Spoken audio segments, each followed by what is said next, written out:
Hey, and welcome to the Mr. Maple Show. We're on location here today at our friend's place to talk to you about something different than Japanese maples. Today we're at Blue Ridge Daylilies to talk about daylilies. Yeah, make sure to like this video, subscribe to our YouTube channel, and sign up for our weekly emails on MrMaple.com. We had at least 10 new exciting trees every Tuesday at 10 a.m. And today we're coming to visit some of our friends at Blue Ridge Daylilies. They're some of the top daylily breeders in the country. And we said, why shouldn't we go and focus on some of our friends out here, not far from our nursery, who are some of the top in their field like we are with the Japanese maples. Now you may not know this, Tim and I have been growing Japanese maples our entire lives, but one of our first horticulture passions for both of us was daylilies. I bought my first car working for Ralph and Lucy King selling daylilies at the Curd Market there in Hendersonville, North Carolina. And Tim and I got a love for horticulture from that, and we also learned how to sell plants, how to talk to people about plants, and just a lot about the plant industry from that experience. And while Matt got his first car, I got the family's first computer. So without that family's first computer, there may have never been a MrMaple.com. It's amazing how daylilies sort of goes back to roots, but go to our roots. But we often always say that daylilies are a gateway drug for collectors. And we know many of y'all have daylilies in your collection, so we thought we'd highlight these daylilies. So we're standing here with Bob Selman and Eric Simpson of Blue Ridge Daylilies. And such an amazing place. I mean, right now everything's in full bloom. What times of the season are y'all open? Pretty much from the middle of June until the end of July. Okay. That's when the peak bloom is. 7 days a week, 9 to 5, every day. And they're out here in Alexander, Weaverville, North Carolina. I mean, it's probably a 25-30 minute drive from the nursery. That's pretty close. It's shock and awe season here right now. I'm liking talking to y'all, but I'm wanting to sneak back in here and check out what's going on because I'm seeing all this color behind us. We're about a week away from peak bloom, I think. Yeah? We're getting close. How long have y'all been doing daylilies? It started about 25 years ago. This was an innocent hobby that I started, and then it got out of hand. What got you into daylilies? I always wanted to have an acre of flowers. I wasn't sure what it would be, and when I started doing daylilies, it just never quit. And then we planted everything else around just to keep it interesting during the year. Very cool. Y'all have some amazing gardens here. I know there's several conifers. We even use photos from of you around here that are amazing. So the grounds here are just impeccable. Besides the daylilies are amazing on their own, but there's some really cool botanical treasures all around this place.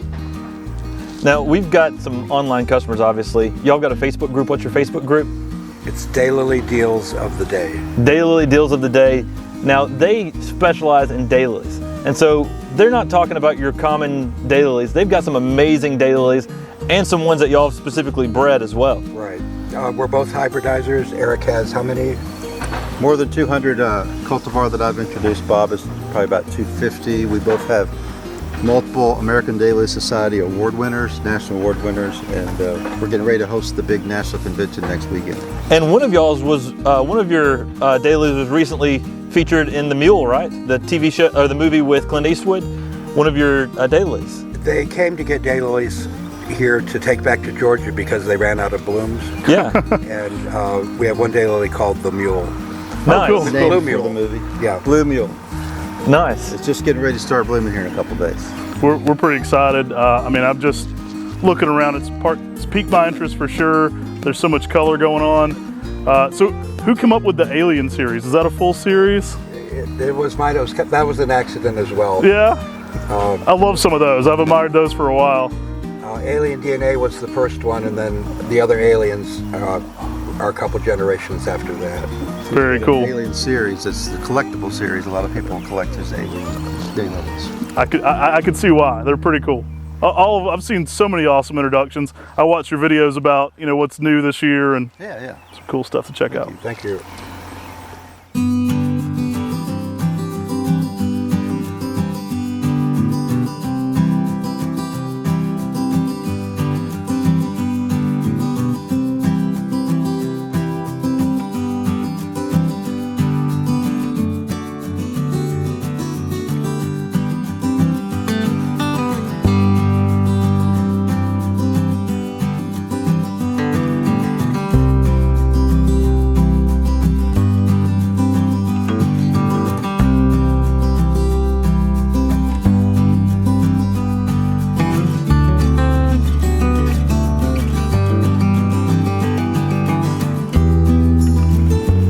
I've got a hard question for you guys. I know it's like sometimes asking, like I have 3 kids. It's like asking what your favorite kid is to ask what my favorite maple is. Some weeks it's like pulling teeth because everybody's got a different favorite plant every week. But I wanted to talk to you about some of your top plants and some of your favorites maybe going on right now, and some of the ones that you're proud of that y'all have developed here. One of my favorites is Mardi Gras Indian. It's a really bright, screaming orange red. That one's been very popular. Midnight in Paradise is one of my most recent winners. It won the Junior Citation Award from American Daily Society a couple of years ago and sold out as soon as I introduced it. Wow. Really special flower. Now that one seems to really have some nice ruffle to the edges too. Just starting to bloom. It gets taller. We just line these out in the fall, but they're usually really tall and well bloomed. This Oh, wow. one is Clown Parade. It's won several awards, and it's up for a big award this year. Wow, I really like that bicolor effect, how you see that fading and the Right. stripes. I mean, that really adds a lot to it. You sort of see where you get that name, Clown Parade. Where do you come up with your names for these? People ask us a lot. And that's one of the fun parts of this because we have some really cool names. I mean, basically, we can be driving down the road or listening to the TV or somebody will say something. Bob will say, "Write that name down. That's a great daylily name." So we keep a list and it changes all the time. That's awesome. I love the name on that. That one really fits this one so well on the Clown Parade. Blue Lightning. This one is extremely popular. It sells out every year.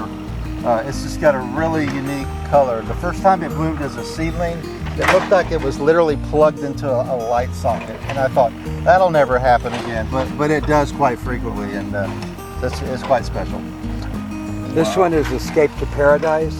It's just a really beautiful color with a watermark, and that one has been a very popular plant as well. Now, on this Blue Lightning, I see that edging on there. I know like one of the first ones that started having those edging was it like an Admiral's Braid? Is that some of one of the ones that sort of y'all started breeding with to get into some of these braids, or was there other ones that y'all started with? A lot of times when something new happens like that, it's not just in one garden. It's in the genes, and it'll start popping up Very in cool. other gardens as well. Oh, that's awesome. But some of the hybridizers before us obviously did the groundwork in creating the more ruffles and more colors. And so as a hybridizer, we basically, like what he sees in his seedlings, I may see something different in mine. I try to pick out a color or a hue that's maybe a little different than what I see, and then start working with that. And over the years, people say, "Wow, you got a great eye for color. I've never really seen that color." And that's exactly my goal. Yeah, So the shock and awe of Yeah. the new and the. exactly. This is Papa Pattern. This is one of the first tetraploid daylilies that's got a consistent pattern every time it blooms, no matter the season, with rebloom as well, whether it's cool or whether it's hot. A lot of tetraploid patterns only pattern on cool days. This one always patterns. The next one of my favorites is Alien DNA. This one was the first alien, and there are at least a dozen more that this was either the parent or the grandparent or the great-grandparent. And we have another alien coming up in this same bed, but this is the alien that started it all. That one's pretty awesome. That fading yellow right into that lavender. What kind of color do you describe that? Well, they call that an applique throat. It looks like the throat was cut out and applied Wow. onto the bloom. And the aliens are all a little weather temperamental. Sometimes they're more lavender, sometimes they're more purple. They change color from day to day a little bit. Now this one's getting quite famous, right? It's up for some awards. This one is up for the highest award in the American Daily Society. It's a pyramid. It starts at the bottom and it goes to the top, and the very top is the stout silver medal. And a daily only reaches that if it makes it up to the award of merit, which is the next step down. And then it stays there for 3 years, and then it drops off if it doesn't win. And only one daylily wins every year. This is a very special daylily. Very, very cool. Wow. This is pumpkin britches. This is what we call, it's in the spider family. It's not quite narrow enough to be an actual spider by definition. But you can see the curls. It's got personality. It's called a cascade because you see the petals curl. Sometimes it'll pose for you. You never know. It's just a fun daylily. It's called pumpkin britches. I love the spider daylilies, and I love the fact that this one, you took everything people love about spiders, but then you made the bloom bigger and with that twist. I mean, that's awesome. Wow. Just Frosted Illusion. Frosted Illusion, one of my new intros. It's just a beautiful, beautiful flower. I've always loved the color. Color, clarity, that's what draws me to hybridizing. You see some colors that we call muddy, where it's kind of a blend. They just kind of like, well. But color for me is my pet peeve when it comes to hybridizing, and this one's got it. It's got it for sure. This one is Alien Star Child. You can see that it also has the applique throat. And the interesting thing about this one is it has a color band down the middle of the applique. Called a midrib. And so it has a colored midrib, and that's one of the more unusual aliens that came out of that. Wow. That one just really throws off so many colors. You can really see how that alien name sort of fits that style so well, because it's so unlike many of the other daylilies that were out there. Right. And this is just one plot. This is crazy. This is the Carpenter's Heart. This was my first award winner. Very popular. Sells that every year. It's just starting to bloom.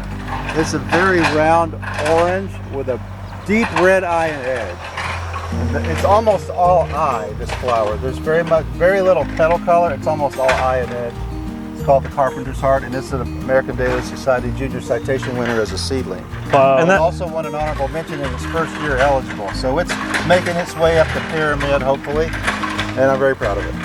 That eye and that ruffled edge of the same color just make it, I mean, it's just like a little painting there. And it's pretty awesome.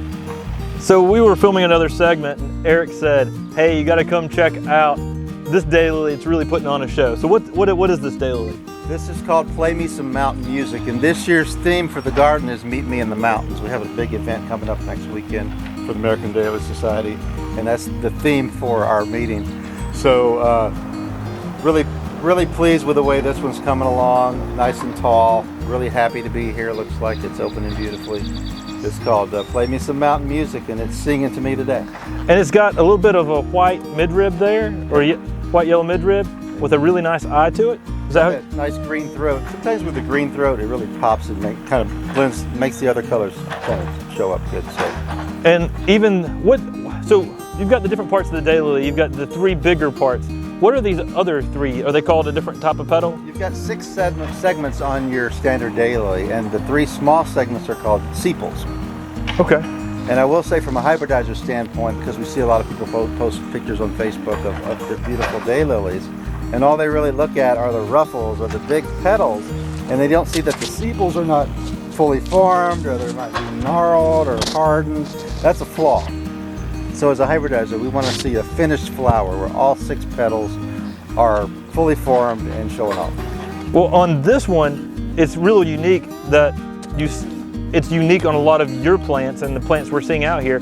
You really see those patterns continuing on those sepals. Right, exactly. And that's putting that full display on for the full daylily bloom, not just, those 3 main ones that you talked about. Exactly. In the daylily world, there's so much diversity. There's something for everybody. There's small, large, spiders, short, tall, so many different colors. But like Tim was saying, like on this particular flower, if you've got a really wide petal, you're not going to see those sepal patterns. But if you've got a little more narrow pattern, which is this is kind of middle of the road, you start to see the coloration on the sepals, so it makes a nice contrast. And then you've got some that canoe, and then you can really see a lot of that, especially the patterns. This one's really awesome. I'm glad you brought us over to this plant, because it is really showing off to the 9th degree. I mean, it's awesome. Thank you. Appreciate that.